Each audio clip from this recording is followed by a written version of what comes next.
દ્વારકા જિલ્લામાં કુલ 146 ગામોમાં ગ્રામ પંચાયત ચૂંટણી યોજાવાની છે। આજે ઉમેદવારી પત્ર ભરવાનો છેલ્લો દિવસ હોવાથી તાલુકા પંચાયત અને મામલતદાર કચેરીએ ભારે ભીડ જોવા મળી। ઉમેદવારો અને તેમના સમર્થકો મોટી સંખ્યામાં ઉમટી પડ્યા। ખંભાળિયા તાલુકાના 40, ભાણવડના 35, દ્વારકાના 25 અને કલ્યાણપુર તાલુકાના 46 ગામોમાં ચૂંટણી યોજાશે। तो बीजी तरफ राजकोट जिल्लाना धोराजी तालुकानी फरेणी ग्राम पंचायत समरस बनी। धोराजी तालुका पंचायत खाते आज फरेणी ग्राम पंचायतना आगेवानो उपस्थित रही सर्वानुमते गामने समरस बनाव्युं। फरेणी ग्राम पंचायतना सरपंच पदे सर्वानुमते इलाबेन शेखवानीनी निमणूक करवामां आवी। तालुका पंचायत खाते ग्रामजनोए गामने समरस बनाव्युं तो फरेणी गाम समरस थता गाममां खुशीनो माहोल जोवा मळ्यो छे। तो गोधरा तालुकाना गवासी गामे लोकशाहीनो अनोखो प्रयास। ग्रामजनोए चूंटणी मतदाननी प्रक्रिया पूर्वे ज सर्वसम्मतिथी प्रवीणभाई गढ़वीने सरपंच तरीके समर्थन आपीने समरस गाम बनाव्युं छे। गाममां बारिया अने गढ़वी चारण समाजनी नोंधपात्र वस्ती छे। प्रवीणभाईए अगाऊ गामना हितमां करेला कार्योने ध्याने लईने गाम लोकोए एकताना संकेत आप्या छे। તેમણે ગ્રામજનના વિશ્વાસને યોગ્ય રીતે નિભાવવાનો આશાવાદ વ્યક્ત કર્યો છે।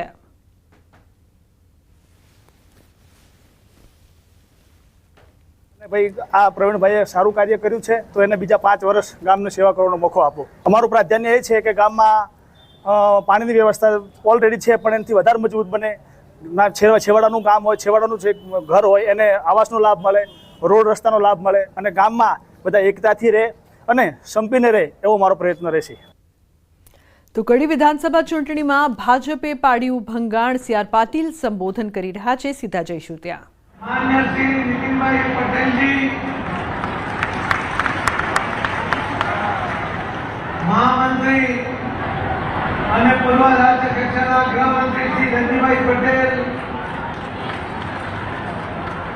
રાજ્ય સરકારમાં राज्य कक्षा मंत्री અને આ સીટના પ્રભારી શ્રી જગદીશભાઈ વિશ્વકર્મા, राज्य सरकाરના राज्य कक्षाના गृहमंत्री भाई श्री हर्षभाई संघवी,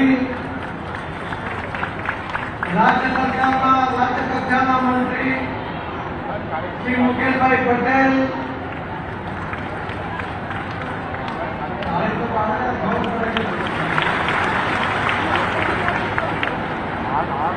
श्री गिरीशभाई राठौर જેમણે પ્રભારી તરીકે સતત કામ કર્યું છે એવા શ્રીમતી વર્ષાબેન તુલસી,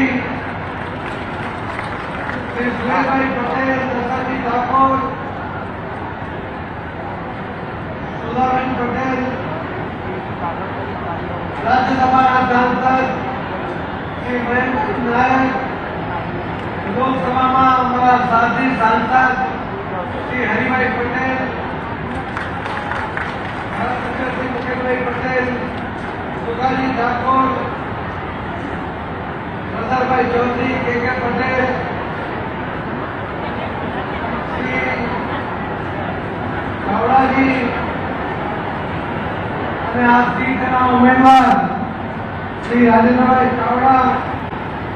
अन्य समाचार। अरवली थी सरपंचનું ફોર્મ ન સ્વીકારાતા ધરણા। ભિલોડા તાલુકા પંચાયત ખાતે ગ્રામ લોકોના ધરણા। સરપંચ પદનું ફોર્મ નહીં સ્વીકારતા ધરણા પર બેઠા।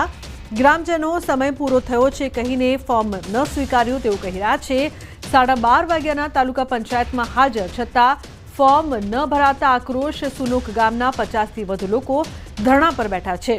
લોકશાહીનો હક છીનવતા ગ્રામજનોમાં આક્રોશ છે। સરપંચ પદનું ફોર્મ સ્વીકારવા કરી છે ઉગ્ર માંગણી।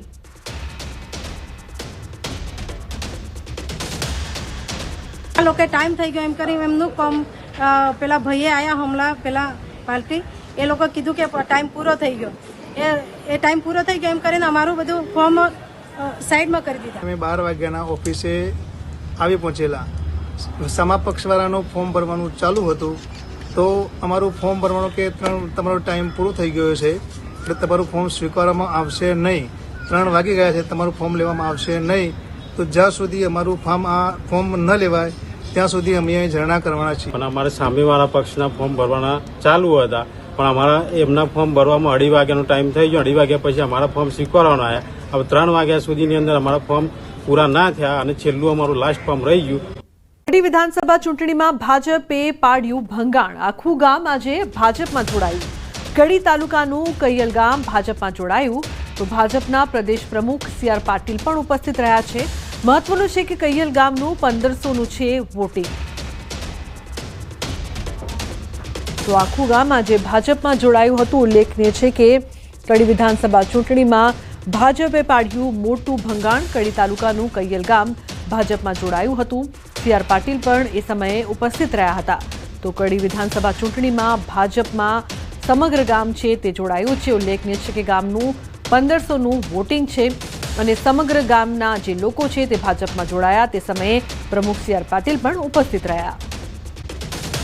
તો દક્ષિણ ગુજરાતમાં કમોસમી વરસાદથી ડાંગર પાકને મોટું નુકસાન થયું છે. સહકારી મંડળીઓમાં ડાંગરનો ભાવ ટેકાના ભાવ કરતાં પણ ઓછો મળતા ખેડૂતો હેરાન છે. ખેડૂતોના નેતા જયેશ પટેલે મુખ્યમંત્રી ભૂપેન્દ્ર પટેલને પત્ર લખી સહકારી મંડળીમાં આવેલા ડાંગર માટે 100 કિલો દીઠ 500 બોનસ આપવાની માંગ કરી છે. હાલમાં વેપારીઓ 380 થી 400 ના દરે ખરીદી કરી રહ્યા છે, જે ટેકાના ભાવથી ઘણું ઓછું છે. અને એના અનુસંધાનમાં માનનીય મુખ્યમંત્રીશ્રીને મેં પત્ર લખીને ખાસ કરીને જાણ કરી છે કે જે સહકારી મંડળીઓમાં ડાંગર આવ્યું છે એના માટે મુખ્યમંત્રી જે સન્માન નિધિ છે એમાંથી સવિશેષ ક્વિન્ટલે 500 રૂપિયા જેટલી રાહત જાહેર કરવામાં આવે, પેકેજ જાહેર કરવામાં આવે અને એને કારણે ખેડૂત મજબૂત બની શકે એમ છે. તો છોટાઉદેપુરના મબલક પ્રમાણમાં તલનું ઉત્પાદન છતાં તલના ભાવમાં ભારે ઘટાડો નોંધાયો છે. ગત વર્ષ કરતાં આ વર્ષે તલના ભાવમાં મોટો ઘટાડો નોંધાયો છે. તલના ઓછા ભાવથી ખેડૂતોમાં નારાજગી જોવા મળી રહી છે. કમોસમી વરસાદ અને હવે ભાવ ઘટાડાના કારણે ખેડૂતોને મુશ્કેલી વધી છે. આ વર્ષે ખેડૂતો મજૂરી, બિયારણ, પાણી અને લોનના ખર્ચ પણ ઉઘરાવી શક્યા નથી. ખેડૂતોનું કહેવું છે કે આ સ્થિતિમાં તેઓ દેવાદાર બન્યા છે અને બાળકોના ભવિષ્યની તૈયારી જોખમમાં મુકાઈ છે. ગઈ સાલની વાત કરું છું. ગઈ સાલ તલના ભાવ હતા 2800 રૂપિયા મણ. આ વખત તલના ભાવ છે 1750 રૂપિયા. તે ગઈ વખત કરતાં લગભગ 950ની આજુબાજુ તલમાં મણે 20 કિલોએ ફરક પડે છે. તલ કપાઈ ગયા, તલ કપાઈ પછી 2-3 માવઠા થયા. માવઠા થવાથી અમને નુકસાન 50% તલમાં નુકસાન છે જ આજે. પણ ગયા વર્ષે એકરમાં સારામાં સારો ઉતારો હતો, એની કરતાં 50% ઓછો ઉતારો છે આ વર્ષે. અને ભાવમાં પણ ઓછામાં ઓછા 1000 રૂપિયાની ખોટ છે 20 કિલો. ભાવ તો બહુ જ ખરાબ મળી રહેલા છે. ભાવ પૂરતા મળી જ નહીં રહ્યા, ખર્ચો જ નહીં પૂરો પડે એવો, કંઈ મળતું જ નહીં. અત્યારે શું ભાવ છે તલનો? અત્યારે 1700-1800 એવા કંઈ ચાલે છે. ચોમાસાની તારીખો સાથે આગાહી. હવામાન નિષ્ણાત અંબાલાલ પટેલે કરી આગાહી. 12 જૂનથી ગુજરાતમાં ચોમાસાની એન્ટ્રી થઈ શકે છે. વલસાડ, સુરતમાંથી ચોમાસાની એન્ટ્રી થઈ શકે છે. તો 22 જૂન સુધીમાં મોટા ભાગમાં ચોમાસું આવી જશે. કેટલાક વિસ્તારમાં અતિ ભારે વરસાદ થઈ શકે છે.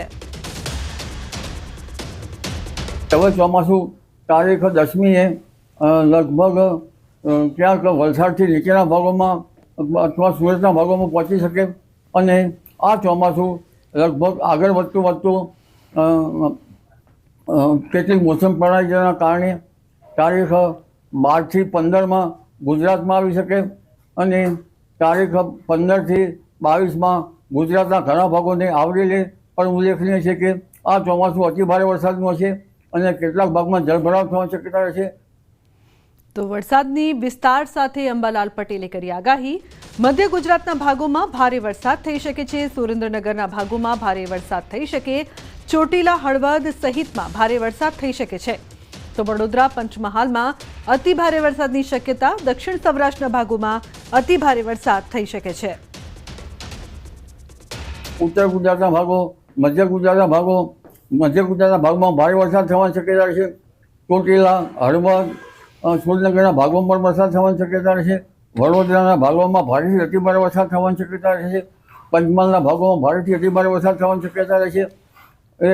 અને દક્ષિણ સૌરાષ્ટ્રના ભાવનગર તેમજ બોટાદ, અમરેલી વગેરે ભાગોમાં ભારે વરસાદ થવાની શક્યતા રહેશે. તો ભારેખમ વાહનને લઈને સિસ્ટમ આવી રહી છે. ઉત્તર ગુજરાતના ભાગોમાં વરસાદની આગાહી. ખંભાત, નડિયાદ, આણંદમાં પણ આગાહી. કચ્છના ભાગોમાં પણ વરસાદની આગાહી. ભારેખમ વરસાદનું વહન લઈને એક સિસ્ટમ આવી રહી છે અને આ સિસ્ટમના કારણે હવે ધીરે ધીરે ઉત્તર ગુજરાતમાં મહેસાણા, બનાસકાંઠા, પાલનપુર, કડી, કલોલ ઉપરાંત ઉત્તર સૌરાષ્ટ્રના લગભગ કેટલાક સુરેન્દ્રનગર, રાજકોટ અને કેટલાક અન્ય ભાગો, કચ્છના ભાગો તેમજ દક્ષિણ સૌરાષ્ટ્રના ભાગોમાં અને ખંભાત, નડિયાદ, આણંદ, વડોદરા આ ભાગોમાં ભારે વરસાદ થવાની શક્યતા છે. અતિ ભારે વરસાદના કારણે શહેરોમાં ડ્રેનેજ વ્યવસ્થાને દુરસ્ત કરવાની જરૂર છે. તો વરસાદને લઈને હવામાન વિભાગની આગાહી. આગામી 7 દિવસ હળવાથી મધ્યમ વરસાદની આગાહી. 12 જૂન સુધી દરિયાકાંઠાના વિસ્તારોમાં વરસાદી માહોલ રહેશે. 12 થી 18 જૂન દરમિયાન વરસાદી માહોલ રહેશે. તો હાલ ગુજરાત પર કોઈ સિસ્ટમ સક્રિય નથી. 18 જૂન પછી અતિભારે વરસાદ ખાબકશે. आज का जो पूर्वानुमान है आने वाला अगले 7 दिन तक इक्का दुक्का स्थानों में हड़बों से मध्यम मेघ गर्जना के साथ होने का संभावना है.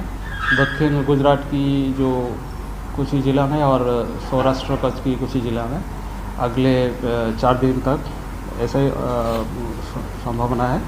और ये जो ज़िला आ रहे हैं आज के लिए दक्षिण गुजरात की जो ज़िला आ रहे हैं इसमें नवसारी, सूरत, डांग, नर्मदा, वलसाड, तापी, दमन और दादरा नगर हवेली. और जो सौराष्ट्र कच्छ के लिए राजकोट, जूनागढ़, अमरेली, भावनगर, गिर सोमनाथ, बोटाड और दीव. ऐसा स्थिति अगले 4 दिन तक मतलब आपका 9 जून से लेकर 12 जून तक ऐसा स्थिति रहेगी.